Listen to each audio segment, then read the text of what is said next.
Hey folks, Darren with Fervent Astronomy. This is a lens that I mostly actually got for doing macro and actually at-home film scanning. It's the Sony 90mm F2.8 Macro G OSS. It's an optically stabilized macro lens, and I know for a fact that it's not the sharpest lens available for Sony E-mount in around this focal length for macro, but I kind of got it because I already have a 105mm f1.4, and I didn't really want to go for the Sigma 105 2.8, though I probably should have, and I probably will. That said, this is actually not a bad lens. It's a transition lens. The design aesthetic sort of mirrors some of their older lenses and was bringing in some design notes from their newer lenses. It lacks a aperture, manual aperture ring. Does have steady shot though, programmable button, a really nice clutch focus. However, this is electronic focusing, but it's still pretty cool. At least I'm pretty sure it's electronic focusing. If I'm wrong, let me know in the comments. The front element is, 62mm filter thread, and it's a macro lens. And typically macro lenses are known to be somewhat flat field. So I'm really hoping that this might give some decent results. It's 90mm, there are some lenses out there, like Tamron has a old 90mm macro lens. There are some others in that sort of range, but for Sony shooters with a relatively modern lens on the mind, there might not be a lot. So we'll take some samples, see how it does, and I don't know, I guess we'll find out. All right, folks, welcome to Lightroom, and this is going to be a little bit of a shorter one today. Only have 4 samples, actually 3 samples, which I'll explain in a minute. As always, these will be available for download. Just check the description for a link, which will bring you back to the Fervent Astronomy website, and you can download them from there. Here, of course, always, please, I'm making these available in full RAW format for your assessment, so you can take a look and see if this is the right lens for you, if you think that this would fit the bill. But overall, I just want to make sure, please download them, pixel peep, process them to see if they have the processing latitude that you want. Look in the corners for hours and hours until you're completely satisfied. But they are my copyrighted works. I did put effort into making them, so please don't distribute them online. Please don't misrepresent them as your own. They're provided in good faith for the purpose of assessing the lens. And the lens, of course, is the Sony 90mm Macro F2.8 G OSS. And here, these are taken with the Sony A7R Mark IV. And this particular set is actually from July 2022. I've been sitting on this one for a while, I guess. Just dug them out of Lightroom. So chances are the intro to this particular review is a younger me, one with maybe a little less gray in the beard. But that being said, here, same methodology as I typically use. I use, in this case, the A7R Mark IV's second base ISO. The sensor in that camera only has 2 quote-unquote real ISO, or 2 analog amplification stages. The first one at ISO 100, the second at ISO 320. What this means is that it's actually lower noise to use ISO 320 than it would be to use something like ISO, 250 or 240 or whatever it is. So in this case, this second amplification stage, this is the base ISO, and what the camera does for every ISO above 320 is it just essentially uses digital amplification. It's the same as bumping the exposure in Lightroom here. So we keep it at the base because honestly, we get the same processing latitude, same files, even actually maybe a little bit more processing latitude if there's any blown out highlights in the case of stars or planets or that type of thing. We might be able to recover a little color or something there, but I've gone on way too long. These are different than usual. This first sample is at 60 seconds. The other 3 here are at 2 minutes. And the first and second samples are actually both shot at F2.8. It looks like I neglected to do an F4 in this one. Hopefully you'll forgive me. But that being said, these have all been tracked with the Fornax Mounts LighTrack II. If you're not aware, Fervent Astronomy is Fornax Mounts distributor in North America, and we can provide you LighTrack IIs for days. So if you're interested in a bomb-proof portable star tracker, check us out at ferventastronomy.com. But let's dive in here. So this is the 90mm at f2.8. I have boosted the exposure up here just a little bit to give us something to see. But if we take a peek in the middle, now I looked at these obviously before doing this, and to me this almost looks a little bit defocused, which I'm a little bit miffed about, to be honest. I think what I probably did is we probably focused over here, because these stars look a little bit tighter, although obviously not round, and I'll get to that in a second. And here I think we're off the focal plane because these seem a little bit out. It's my apologies. You can take all of this with a grain of salt. We're going to go to the other side of the frame around the same spot. And here we're seeing some definite streaking, which isn't great. So we'll talk about this in a second. I guess it's possible that these are a little bit more in focus than the center of the frame. But we come in here, these definitely, I mean, I could be wrong, but they definitely look a little bit defocused to me. So right out of the gate, here, this particular lens has some field curvature, which means that when you focus at one point of the lens, let's say the center, that the actual focal plane changes. And this is a result of the lens being a set of curved pieces of glass and or plastics or crystals in some cases, and you're trying to get them to project light onto a flat surface. And that can be very difficult to get everything corner to corner in the same plane. So field curvature is when the focus at one spot doesn't match the focus, for instance, in this case at the edges or corners. So yeah, be that as it may, that's going to affect the way things manifest a little bit in this review. Also, it's not to say that there are not some other things happening, which I'm going to speculate on in a second. But overall, here we can see, even though they're a little bit defocused, the stars are looking fairly roundish. And this, at least we know that here we're not getting a lot of aberrations such as astigmatism. Now, if we come over here, first of all, you'll notice we've got this kind of ice and fire star here, blue on one side, a little bit gold on the other. This is chromatic aberration. You can see different manifestations of it on some of the other stars where we have blue and red, this hot and cold sort of color scheme.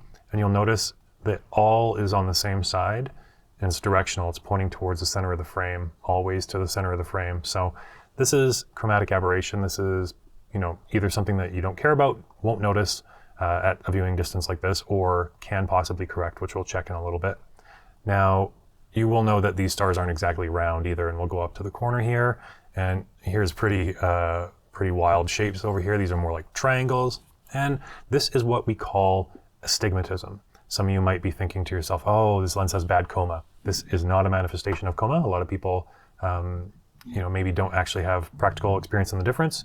So this is tangential, meaning it seems to radiate out from the center to the edges, or from the edges to the center. Along those axes, you'll get a type of astigmatism, tangential astigmatism, which will stretch out the star in that one direction. Then you will get a second, an independent type of astigmatism called sagittal astigmatism. And sagittal astigmatism actually is perpendicular, so it will act to sort of ring the lens. It will never point towards the center. It always point at basically a tangential angle. Not a tangential angle. It'll always point at a right angle away from the center there. So that will create, I guess, some of these little more horizontal wings almost. This almost has like 5 little shapes here. It's getting really wonky over here. But essentially, anything along this axis is tangential. Anything more along this type of plane is going to be sagittal astigmatism. It's just the lens having a tough time focusing all of the light from a point onto a point, and it's getting spread out.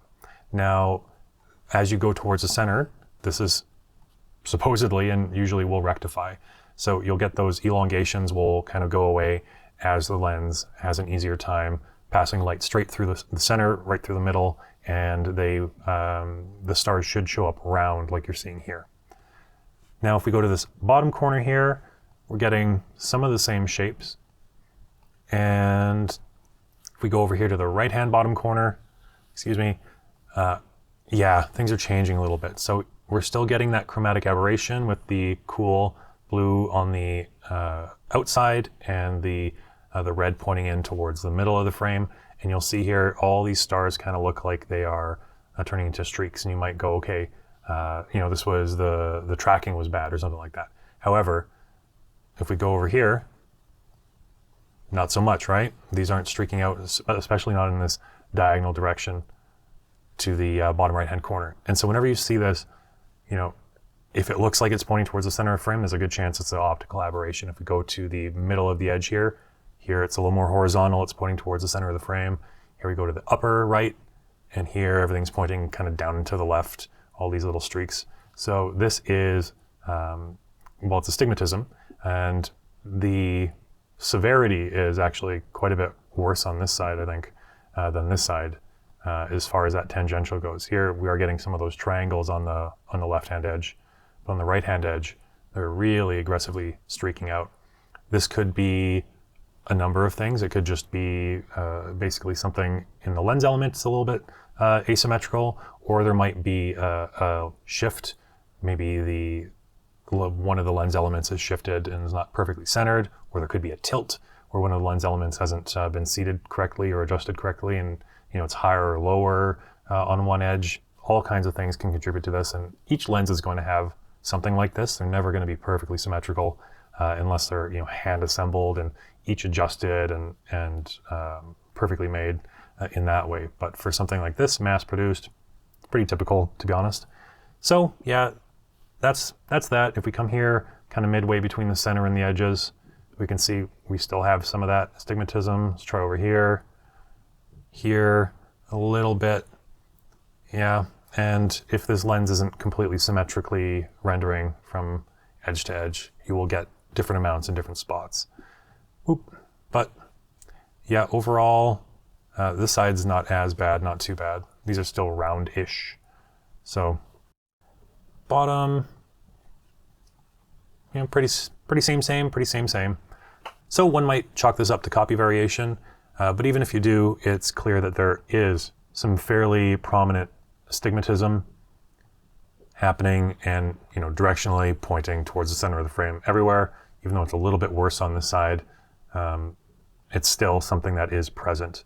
Now, for those who are wondering about coma is when you have a star that sort of starts to spread out in a bit of a, almost like a V or let's say like a Pac-Man ghost kind of shape, and it will get a fuzzy tail like a comet. Chromatic aberration, it's in reference to a comet's tail. If you have internal coma, the tails will point to the middle of the frame. External coma, the tails will point to the edges of the frame, and they'll follow those usual radii there. In this case, I'm not really seeing a lot of that, if any. Not really seeing spherical distortions. We don't have a ton of bloat on the brighter stars here, a little bit, but there's obviously chromatic aberration. There's obviously astigmatism, and then this almost looks like diffraction, but I struggle to think of what could be causing it. You do have some loss of contrast here, though, because of these times, but you can still see stars behind. So overall, it's not a spherical lens, I don't believe. Not many are these days, but it definitely does have astigmatism. So we're going to flip to the 2-minute exposure. And you might not have noticed, but I just did. Let's flip back. Very, very minimal changes there. This is the 2-minute exposure. This is the 1-minute exposure. 2 minutes, 1 minute. 2 minutes, 1 minute. 2 minutes, 1 minute. Maybe the 1-minute exposure here has a little bit more noise. Maybe. 2 minute, it's looking pretty good. Here in the corners, getting a decent amount of exposure.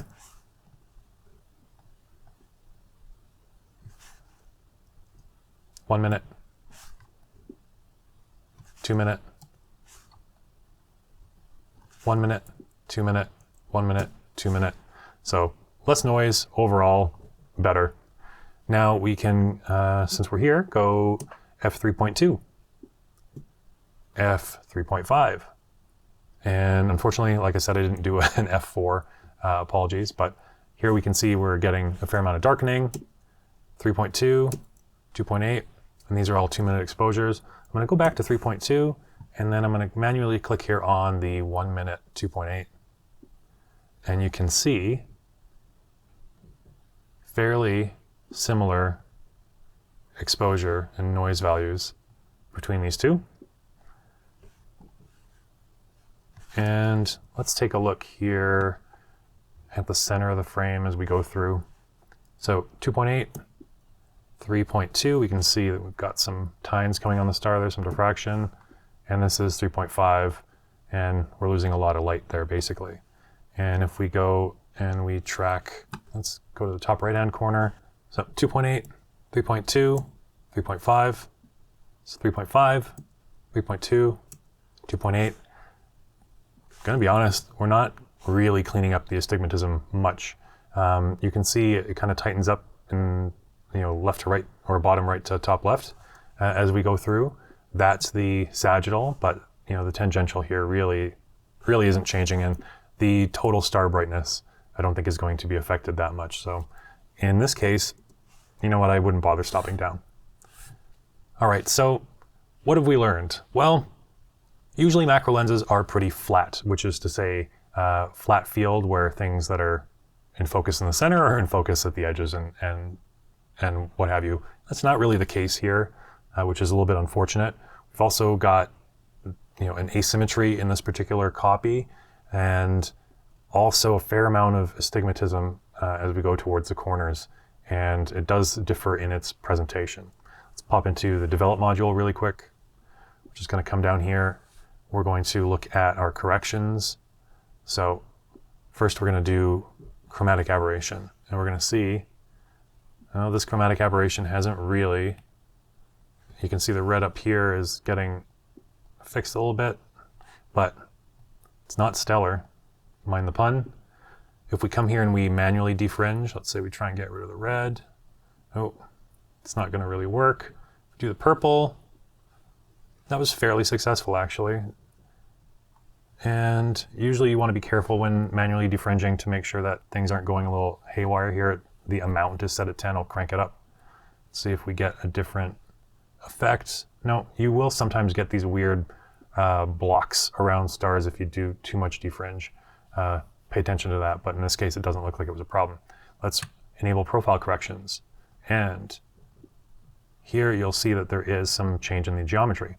So this particular lens looks like it has barrel distortion.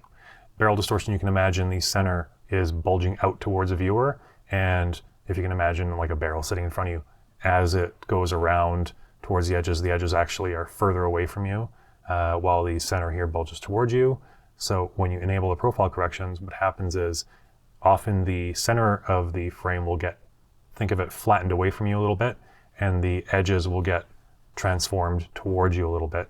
You'll lose possibly some of the frame around the edges, and usually there's some place or some ellipse or whatnot around the frame that stays stable where things won't really move. And in this case, it's in this vicinity, a radius around here where it's not really seeing any transformation.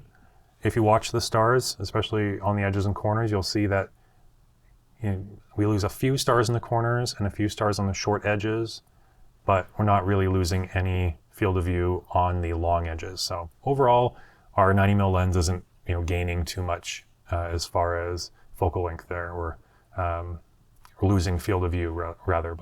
And you'll also notice that the vignetting clears up when we enable the profile corrections. There is some vignetting here wide open, although I wouldn't say it's really that terrible, but click a button and exposure is boosted around the edges and you're good to go. So that is, I think, all I really have to say about that. When it comes down to it, this lens does seem to have some faults and some flaws. Besides the asymmetry, which can be copy variation, there is a fair amount of that astigmatism around the edges here. like this. So that's not phenomenal, especially from a macro lens. You'd expect this type of lens to be a little bit more flat field. So is this the right lens for you? I don't know. It could be. Depends on if you're happy with this type of performance. Again, this isn't really something that you're going to see from this type of viewing distance. You know, I doubt looking at this on your screen you're noticing anything. Maybe this star might look a little bit wider than it needs to be, you know, laterally here, but beyond that, I mean, aberrations only come into play, in my personal opinion, when they negatively affect things in a way that's something that you can actually experience or the viewer can experience. So whether or not you know that the stars are little triangles in the corner here, they don't look at once you are at any kind of reasonable viewing distance. And you got to remember, this is a 60 megapixel sensor. So when we're in at 400% here, this is real zoomed in. Like, look, you know. So, you know what? Overall, I would shoot this lens. I can't shoot any more samples because I did some trading and I traded it for another lens a year or two ago. I guess it would have been a year ago. But overall, you know what? Perfectly happy to shoot with this type of lens. But that's just my opinion. You're not here for my opinions, or maybe you are, I don't know. But I'm here to show you what the lens got, to show you all the good and the bad, and to provide you samples so that you can take a look at yourself in full high resolution glory. So I hope you found this interesting. Thanks so much for watching. My name is Darren with Fervent Astronomy, and we'll see you next time.